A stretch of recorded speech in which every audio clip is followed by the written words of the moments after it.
aragenda atwara icumu aravuga ngo ninsangariwe n'agasuzuguro yansuzuguye kubera ko abasirikare uwo musirikare yayobora baramubwira tuhora wirata ukatwiyemeraho none urananirwa n'umusore w'imyaka 30. urumva yarasuzuguwe aravuga ati n'ukuntu yansuzuguje ku basirikare nyobora akansuzugura imbere y'amaso y'abantu ndamuhorereza.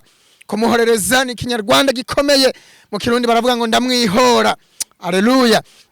Hanyuma nibwo ngo yagiye asangana umwami Yesu, ko kasanga ni wa musore aravuga ati nubwo barangije kukumanika ariko ntibyagenda gutyo, nanje ndashira hakanje ndakwihora cyangwa se ndaguhorereza. Ngo yakira icumu ari mujomba mu rubavu, muri urwo rubavu ngo havamwe amazi avanze n'amaraso, agikuramwe rya cumu amugwa muri rya jisho.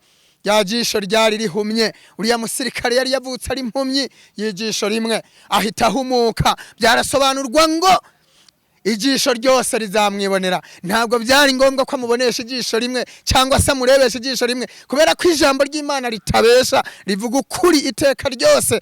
Bivugwa ngo ijisho ryose rizamwibonera. Na ririya ryari rihumye ntabwo ryashobora kugenda ritamubonye. Amaze guhumuka arebesheje amaso yiwe yombi, amaso yiwe yose abiri, aravuga ngo ndamwiboneye noneho. Nibyo kuri wa muntu yari umwana w'Imana. Nibwo yabonye kwemera, mbere ntiyemeraga, ariko nyuma aravuga ngo kubyukuri menye neza ko yari umwana w'Imana.